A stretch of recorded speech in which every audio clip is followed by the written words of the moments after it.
Baik, saya ucapkan selamat pagi bagi Bapak Ibu Saudara-saudari yang sekasih dalam Tuhan. Dimanapun Anda berada sekarang, semoga dalam keadaan baik-baik saja. Semoga dalam keadaan sehat-sehat saja ya. Hari ini kita akan belajar firman Tuhan. Dan sebagai dasar kita baca dalam Matius. Dalam Matius pasal 28. Matius pasal 28 ayat 19. Matius pasal 28 ayat 19. Jika Bapak Ibu, saudara-saudari punya Alkitab di rumah, punya Android ya, bisa baca juga kalau ada Alkitabnya, dan kita bisa bacakan secara bersama-sama. Bapak Ibu bisa bacakan di situ dan saya bacakan untuk kita di sini dan diperhatikan. Matius pasal 28 ayat 19. Karena itu pergilah, jadikanlah semua bangsa muridku dan baptislah mereka dalam nama Bapa, Putra dan Roh Kudus. Ya. Dalam Matius pasal 28 ayat 19 sampai 20 ini adalah amanat agung dari Tuhan Yesus Kristus kepada murid-muridnya pada saat itu. Jadi Tuhan perintahkan murid-muridnya untuk memberitakan kebenaran firman Tuhan. Tuhan perintahkan untuk membaptis orang-orang yang percaya kepadanya. Nah, kita akan fokus tentang baptisan ini. Baptisan ini adalah salah satu amanat agung dari Tuhan. Jadi ini perlu dibahas ya, ini perlu dibahas. Ini sesuatu yang sangat penting tentang baptisan ini. Kita tidak boleh salah paham tentang baptisan ini, karena ini adalah amanat agung dari Tuhan. Jadi tidak boleh dilakukan dengan sembarangan. Untuk itu kita akan belajar tentang baptisan ini untuk menguatkan iman kita.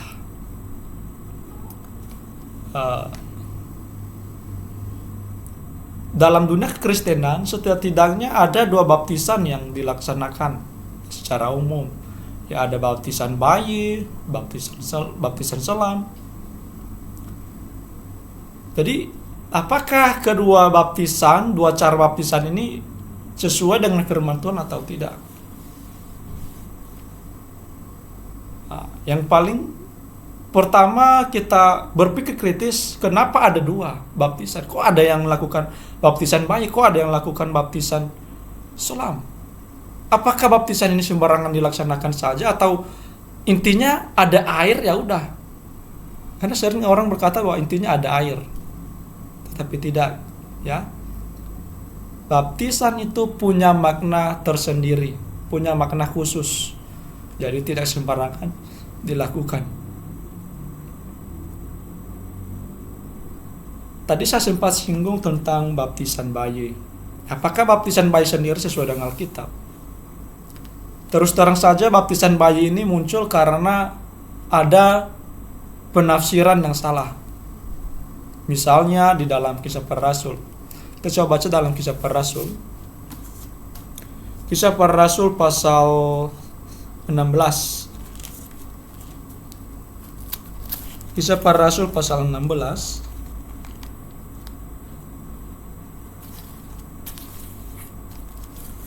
Ya, Bapak Ibu juga bisa baca. Buka Alkitabnya, bacakan bersama-sama.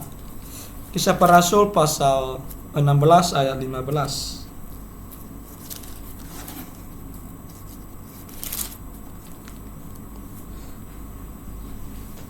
Sesudah ia dibaptis bersama-sama dengan seisi rumahnya, ia mengajak kami, katanya, "Jikalau kamu berpendapat bahwa aku sungguh-sungguh percaya kepada Tuhan, marilah menumpang ke rumahku." Ia mendesak sampai kami menerimanya. Jadi katanya di sini mereka dibaptis ya bersama-sama dengan seisi rumahnya gitu. Jadi kata mereka di dalam rumah itu ada seorang bayi. Ya, karena seisi rumahnya jadi ada bayi di situ. Dan bayi itu ikut serta dibaptis.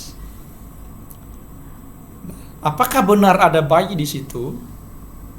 Nah, ini sesuatu hal yang harus kita pikirkan secara kritis. Apakah ada bayi di situ? Apakah benar? Ya. Saya kasih tahu. Seandainya ada bayi di dalam rumah itu, benar ada bayi, dia tidak ikut dibaptis. Dia tidak dibaptiskan. Kenapa? Karena akan bertentangan dengan ayat firman Tuhan yang lainnya. Kita akan bahas tentang firman Tuhan bahwa baptisan ini hanya dilakukan kepada orang-orang yang dewasa. Hanya dilakukan kepada orang-orang yang bisa mengakui iman. Bayi bagaimana? Bayi tidak bisa mengakui iman. Jadi ada atau tidak bayi di dalam rumah itu, dia tidak dibaptis. Karena baptisan hanya dilakukan kepada orang dewasa. Kita buktikan secara firman Tuhan, secara Alkitabiah, bahwa baptisan yang benar itu adalah dilakukan kepada orang yang sudah dewasa atau orang yang sudah akil balik dan sudah mengaku iman. Nah, kita akan belajar tentang 3 poin baptisan yang benar, ya. Dan 3 poin baptisan yang benar ini akan membuktikan secara mendetail bahwa baptisan bayi ini tidak alkitabiah. Nah, apakah itu? Yang pertama adalah baptisan yang benar itu adalah harus dilakukan kepada orang yang sudah benar-benar sungguh diselamatkan, kepada orang yang sudah sungguh-sungguh menerima Yesus Kristus sebagai juru selamat. Kita coba baca dalam Kisah Para Rasul pasal 8 ayat 37. Kisah Para Rasul pasal 8 ayat 37.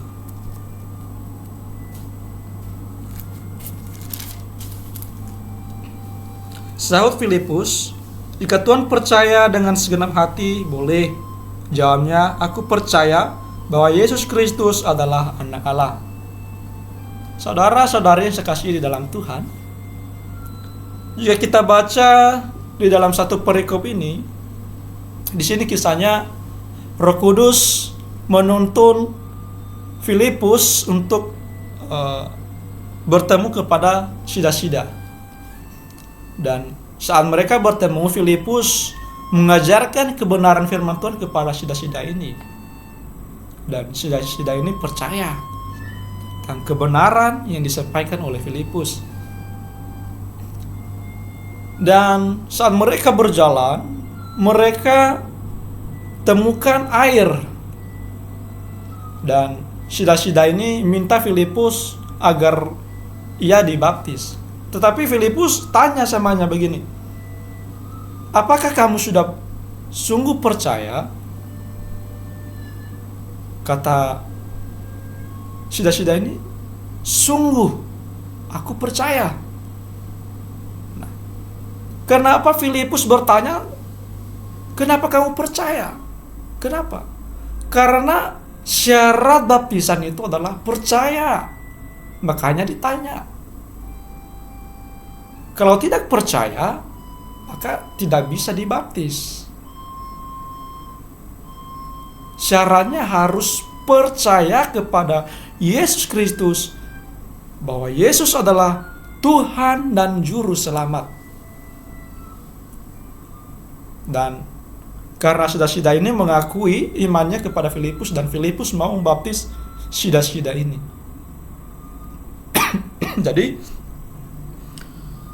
poin yang pertama itu harus dilaksanakan kepada orang yang sudah dibenarkan, orang yang sudah diselamatkan, orang yang sudah benar-benar menerima Yesus Kristus. Itu poin pertama. Lalu poin kedua. Nah, sebelum kita masuk ke poin 2, kita bandingkan dulu di Matius pasal 3:11. Kita bandingkan. Matius pasal 3:11. Matius pasal 3:11. Alkitab mengajarkan bahwa baptisan itu tidak dilakukan dengan sembarangan, melainkan ada poin-poin tersendirinya.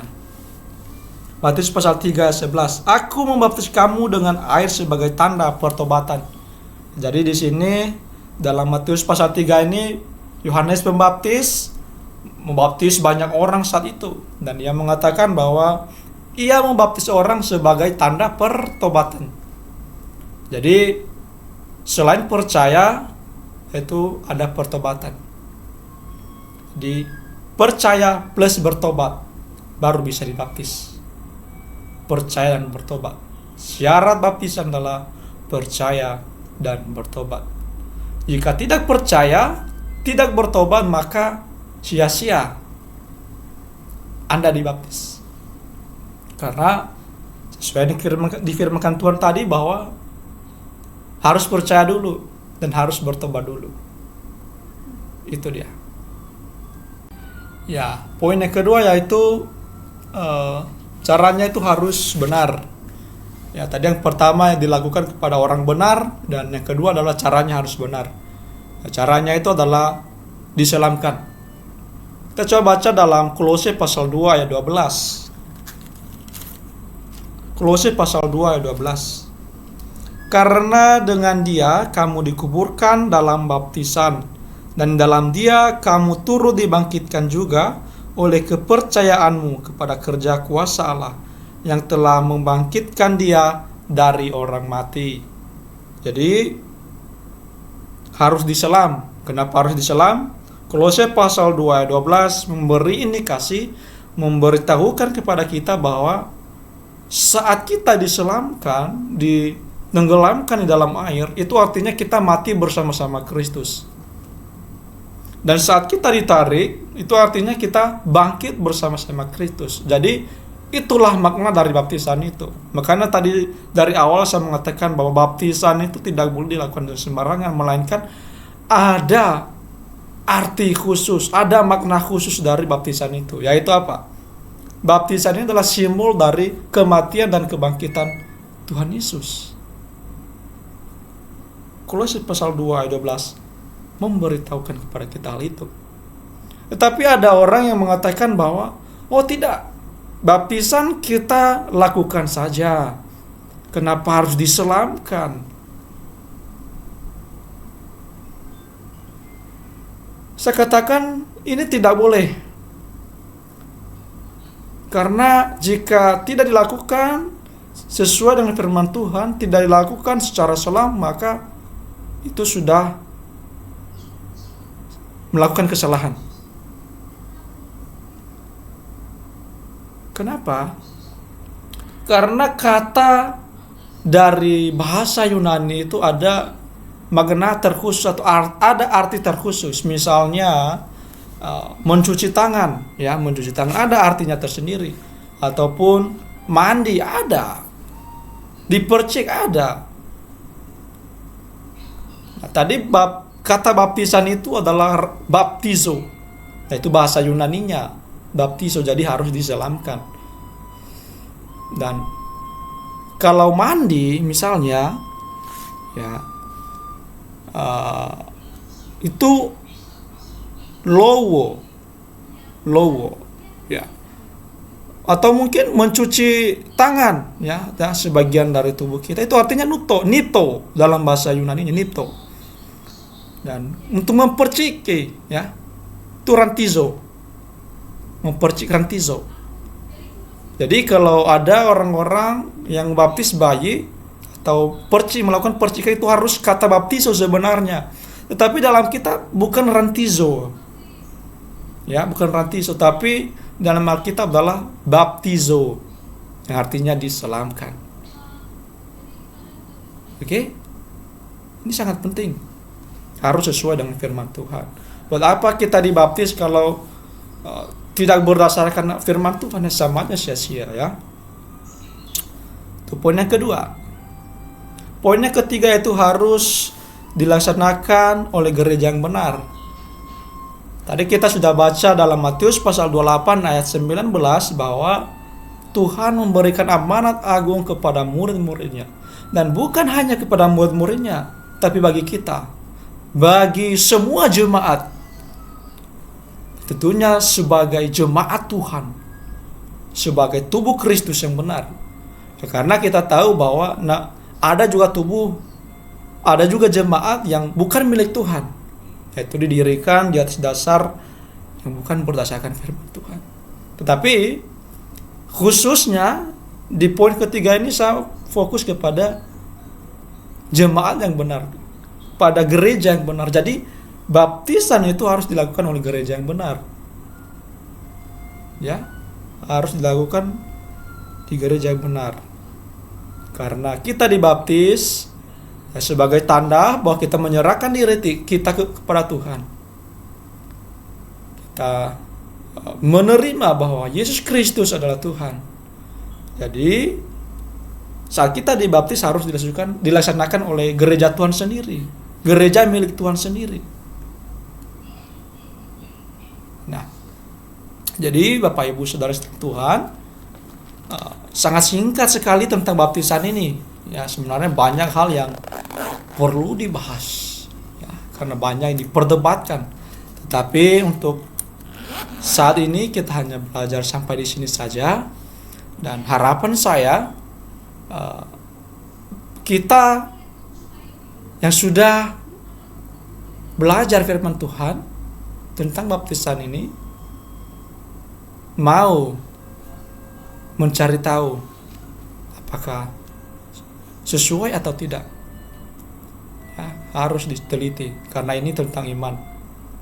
Ya, baptisan ini banyak orang yang mati hanya untuk mempertahankan tentang baptisan ini, tentang baptisan selam ini.